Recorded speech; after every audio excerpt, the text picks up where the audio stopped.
It's July 11th, 2022, and this is the Watson Weekly, your essential e-commerce digest. Today on our show, FedEx announces new strategy based on revenue quality, mirroring UPS's approach. Instacart and Walmart Canada launch virtual convenience store. TikTok cancels its e-commerce plans in the US after terrible results in a UK test. Shopify launches Editions and invests in content management system Sanity. And finally, the Investor Minute, which contains 5 items this week from the world of venture capital, acquisitions, and IPOs. But first, in our shopping cart full of news, FedEx announces new strategy based on revenue quality, mirroring UPS's approach. Last week, FedEx earnings release was highlighted by new CEO Raj Subramaniam, indicating that revenue quality would be number one focus of the firm. This after the last few years has seen a decline in FedEx's competitive position relative to its peers, particularly UPS and Amazon. In particular, the company reported that express, ground, and freight are all off last year's marks. While I applaud the CEO saying that they do have a clear top priority, it's not 100% clear to me where the company will be investing most of their resources. What I hear from this release is that they will stop wasting quite as much money, particularly on areas that there could be synergies between the ground and express networks, which have always been separate. Separate operating infrastructures means that there's virtually no advantage in these divisions being part of the same company. On the other hand, if these entities can hand off to each other, segment volumes could increase and optimize across both networks as each specialize in what they're good at.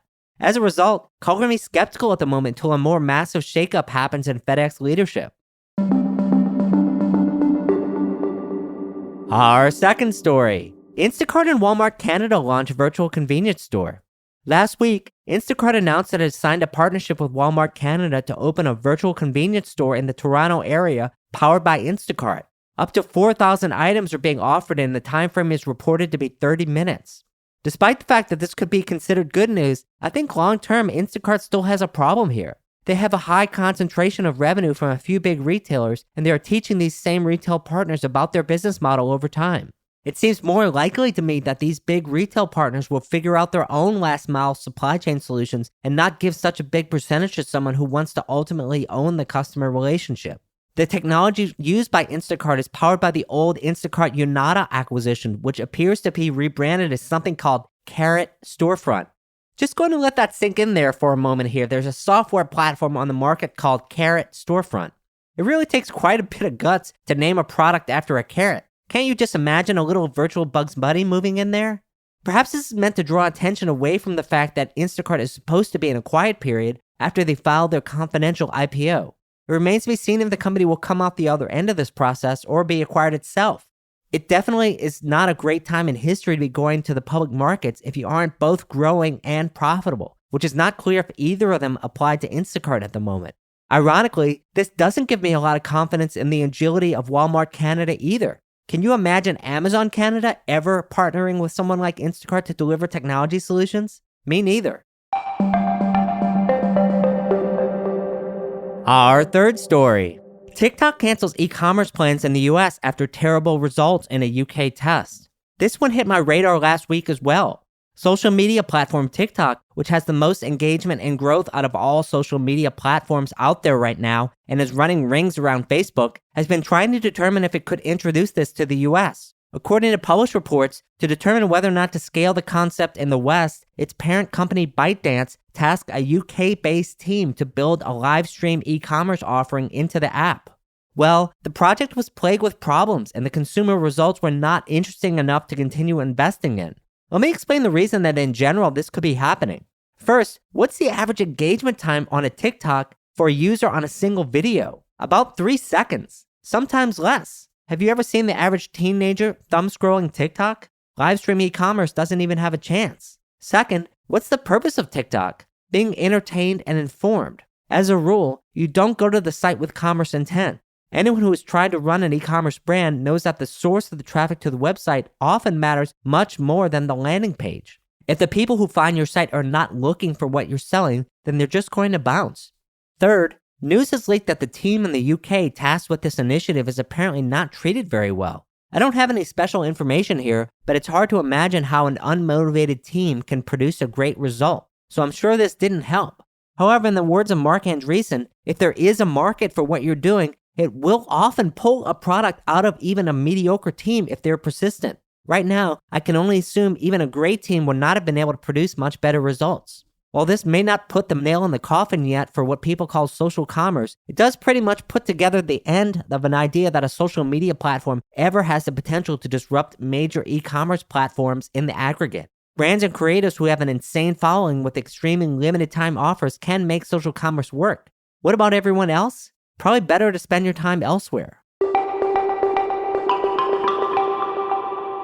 And our last story. Shopify launches Editions and invests in content management system Sanity. Shopify recently released its Summer 22 edition, adding more than 100 features, including NFTs, Twitter shopping, and tap to pay on iPhone. And a company that already tends to be pretty good at PR just started a new semi-annual editions series to highlight all of its recent features developments. The biggest callouts I have for the merchants are as follows. With the launch of this, Shopify is definitely signaling that B2B is much more important company priority. Twitter is launched as a sales channel, and NFT-gated e-commerce is also mentioned here. Finally, the ability to build and host back-end code on Shopify's infrastructure, or what they call functions. My take on these changes? Initially I almost ignored these changes because many I had heard announced in the past, just not bundled in a release. But there's definitely new information here. Twitter and NFTs I couldn't be more down on as a real e-commerce opportunity at the moment. Twitter is full of bots, and TikTok just shut down its e-commerce experience, and NFTs are really only for the true pioneers at the moment. Overall, if I had to pick a theme, there are many merchants, including business-to-business merchants, who could benefit from Shopify opening up the kimono in their checkout and payment processes. Shopify Functions is kind of a serverless way to enable this without introducing another infrastructure dependency. Another bit of Shopify news I uncovered was their investment in a developer-focused headless e-commerce management system, Sanity. The deal is noteworthy for a few reasons. First, Shopify continues to invest in its ecosystem providers. My network is completely divided over whether this is a good idea. I tend to think that the result is net positive enough that they should keep doing it. But others in my network think that picking winners in what's supposed to be an open ecosystem is much more harmful than not. In any event, both sides agree that the behavior hasn't hurt Shopify to date in any real way. Second, are you kidding me? Another headless content management system? How many of these players can the market actually support? Third, Sanity's technology approach is interesting because they implement it on top of Shopify's headless hydrogen and oxygen stack. It'll be interesting to see how merchants feel about this approach. On one hand, if you're already investing in Shopify, by adding this, you're not adding a new point of failure to your e-commerce stack. On the other hand, if you ever want to switch platforms in the future, this definitely creates some additional Shopify lock-in, which I guess is kind of what Shopify is hoping for. It's that time, friends, for our Investor Minute. There are 5 items on the menu today. First, Walmart has acquired Memani, an AR startup powering virtual try-on for eyewear. No acquisition price was announced, but optical services are a huge need in Walmart's pharmacy plans. Second, trucking company Schneider invests in chemical supply marketplace ChemDirect. Schneider National Inc. provides transportation and logistics services. Its minority stake in ChemDirect includes an agreement that will make Schneider a transportation and logistics provider for the startup, in addition to what is estimated to be a $5 to $10 million stake in the company as part of its Series A. Third, Amazon price optimization platform Prophecy raises a $2.3 million seed round. Despite the fact that repricing products on Amazon is not a new phenomenon, there are so many sellers out there mispricing their products on a daily basis that I see this as a huge market potential. Congrats to my friend Chad Rubin on this news. Fourth, Klarna is set to raise fresh cash at a $6.5 billion valuation. This valuation will be over an 80% discount to its previous $45 billion valuation. It's tough times now in the buy now, pay later space, folks. And finally, Klarna rival Zilch extends Series C to support growth in the US. This company raised an additional $50 million, but first of all, who comes up with the name Zilch? Second, it's not 100% clear to me how much of this extension is debt versus equity. In this environment, taking on a lot of new debt could get expensive very quickly.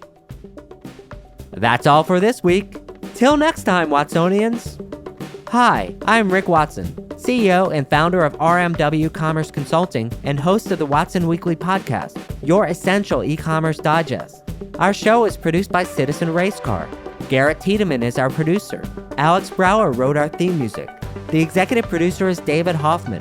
To hear new episodes of the show every Monday morning, subscribe now at rmwcommerce.com/WatsonWeekly and wherever you get your podcasts.